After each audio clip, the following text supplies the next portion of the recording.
Este es el ministerio Palabras de Amor. Deseamos que las dulces palabras de amor de Dios sean escuchadas en cada una de nuestras enseñanzas. A continuación, escucharás la serie de estudios Y dijo Dios. Bienvenidos.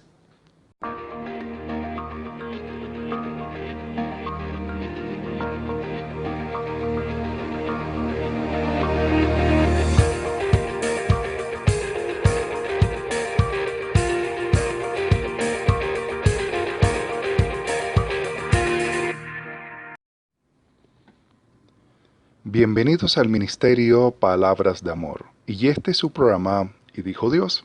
En esta oportunidad le he puesto como título al mensaje La locura del soberbio.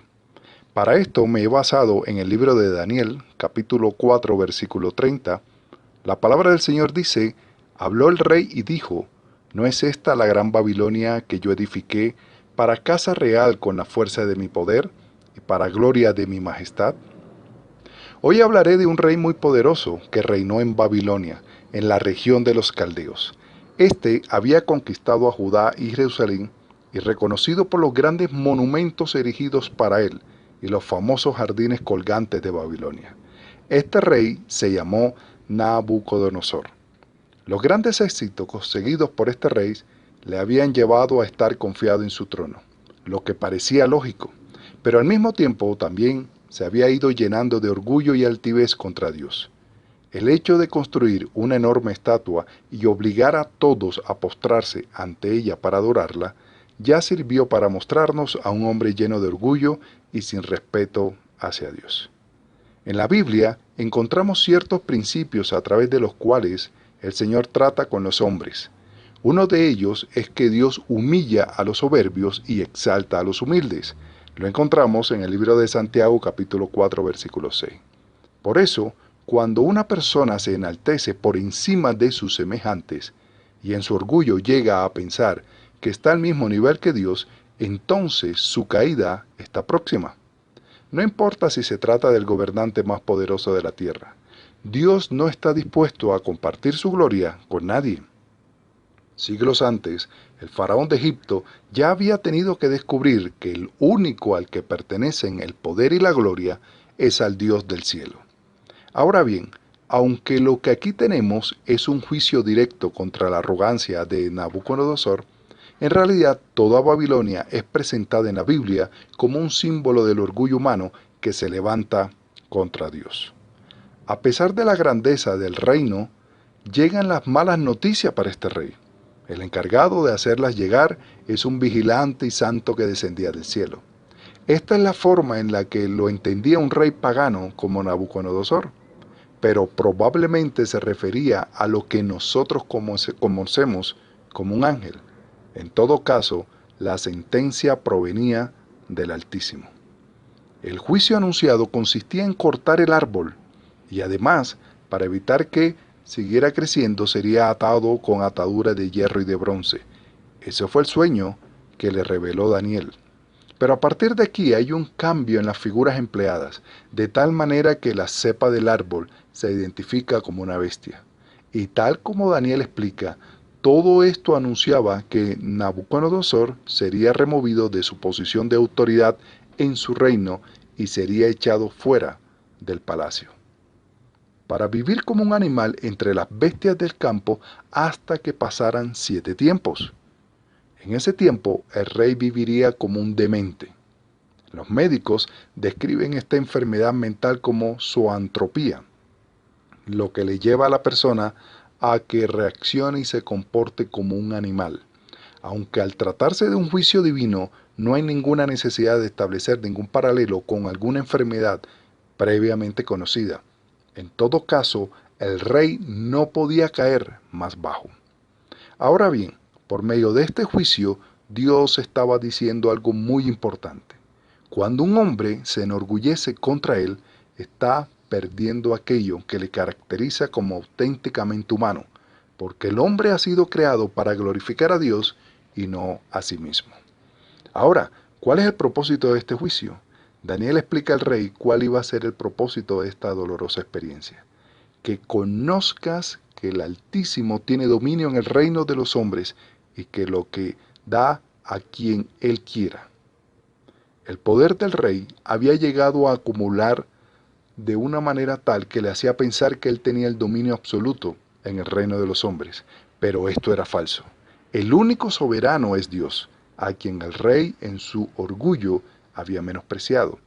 Y era ese mismo Dios contra el que él se enorgullecía, quien le había dado la autoridad que ostentaba, pero que del mismo modo se la podía quitar como de hecho estaba a punto de hacer.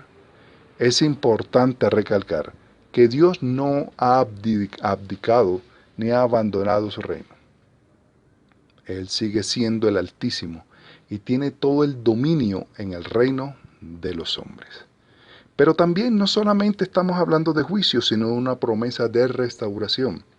Dios iba a demostrar a Nabucodonosor que era él quien gobernaba. La prueba consistiría en que su reino le sería devuelto cuando reconociera que el cielo gobierna, que es una expresión para referirse a Dios sin usar su nombre. Esto sería sin duda un hecho milagroso, porque en todos los reinos y en el mundo de la política siempre hay rivales deseosos de ascender.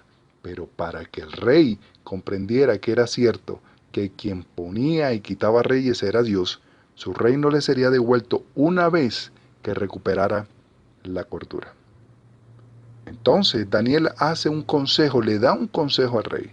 Daniel terminó exhortándolo para que reconociera sus pecados y le dijo: por tanto, oh rey, acepta mi consejo. Tus pecados redime con justicia y tus iniquidades haciendo misericordias para con los oprimidos, pues tal vez será eso una prolongación de tu tranquilidad. Aquí vemos un principio espiritual que encontramos también en otras partes de la Escritura. Cualquier sentencia puede ser anulada si se interpone el arrepentimiento. Recordemos el caso de Nínive ante la predicación de Jonás. ¿Recuerdan que el pueblo se arrepintió y Dios los perdonó? La decisión que Nabucodonosor tomara determinaría cómo vivirían los próximos años. Como siempre, nuestras decisiones actuales determinan nuestra condición futura. Daniel aconseja al rey que se arrepienta, algo que un monarca como aquel no estaría acostumbrado a escuchar.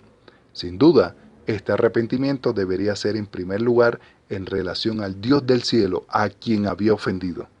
Pero es interesante notar que Daniel incluye también la necesidad de extender su arrepentimiento hacia los hombres. Daniel lo dijo: haciendo misericordia para con los oprimidos. Al fin y al cabo, el amor a Dios implica el amor a nuestro prójimo, que ha sido hecho a la imagen de Dios. Y Nabucodonosor, como suele ser corriente entre los poderosos del mundo, había conseguido su inmenso poder a base de carecer de justicia y misericordia para con los hombres. En cuanto a la traducción que dice: tus pecados redime con justicia, debemos aclarar que el verbo traducido aquí por redimir significa literalmente romper con. Entonces la idea sería: pon fin a tus pecados haciendo justicia. Es importante aclarar en este punto, porque de otro modo podría parecer que Dios le estaba prometiendo al rey el perdón de sus pecados a cambio de hacer buenas obras, cosa que no sabemos por otras partes de la Escritura que es imposible. Lo dice Efesios 2, 8 al 9. Ahora bien, aunque la salvación es por la fe sin las obras de la ley, como lo dice Romanos 3:28, olvidamos con frecuencia que una fe que no produce obras está muerta o no existe. La fe sin obra es muerta, Santiago 2:20. Por lo tanto, lo que Daniel le está indicando al rey es que debía de producir frutos dignos de su arrepentimiento. El verdadero arrepentimiento no implica únicamente dejar de hacer el mal, sino también aprender a hacer el bien. Notemos dos grandes verdades que se desprenden del consejo de Daniel. La primera es que Dios extiende su amor y oferta de perdón a todos los hombres, incluidos por supuesto a aquellos que no eran judíos. Y en segundo lugar, que no hay hombre tan malvado al que Dios no pueda perdonar. Nabucodonosor es un buen ejemplo de ambas cosas. Si el rey hubiera escuchado las sabias palabras de Daniel, se hubiera librado de 7 años de locura, pero no quiso escucharlo. Ahora, como conclusión y para que reflexionemos, a través de toda la historia de la humanidad, Siempre ha habido hombres y mujeres que han tratado de edificar sus pequeños imperios para su propia gloria. ¿Le recuerda a alguien?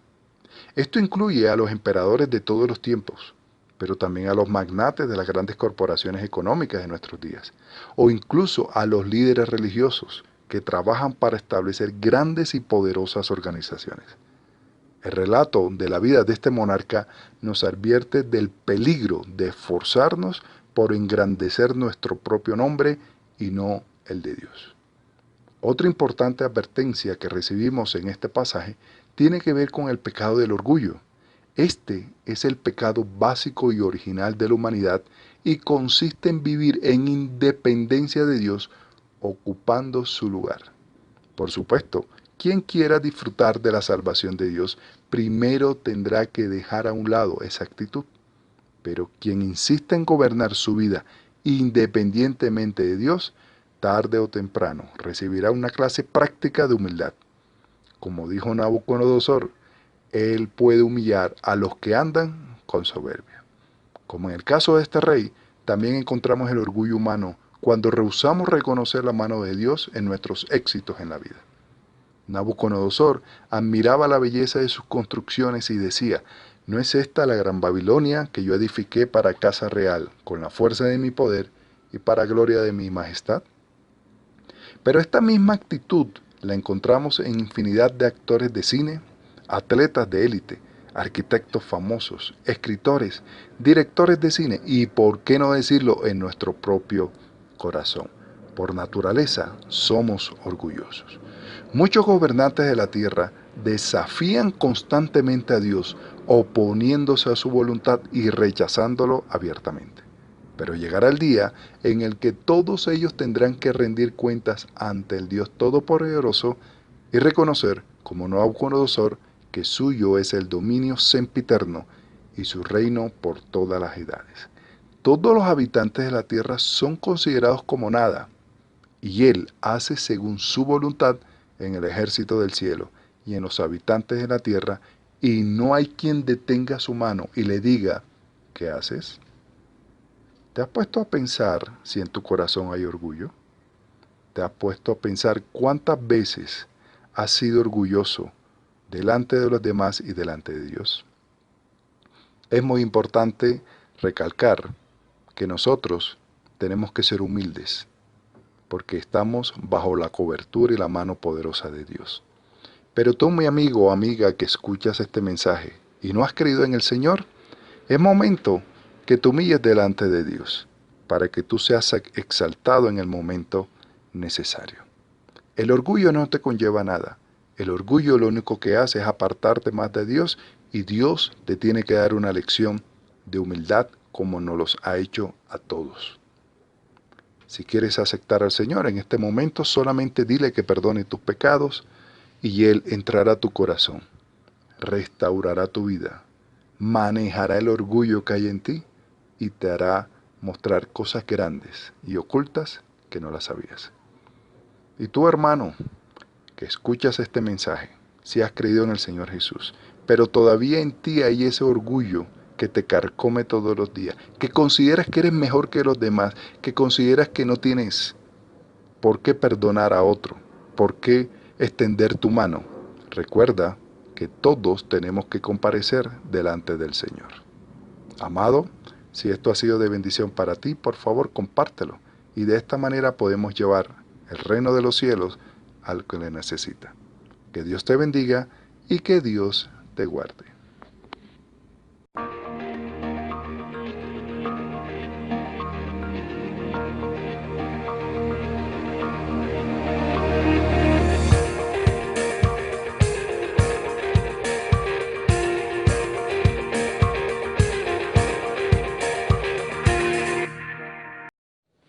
Amigos, el poder del amor de Cristo tiene total capacidad para transformar la vida de todo aquel que cree en su verdad.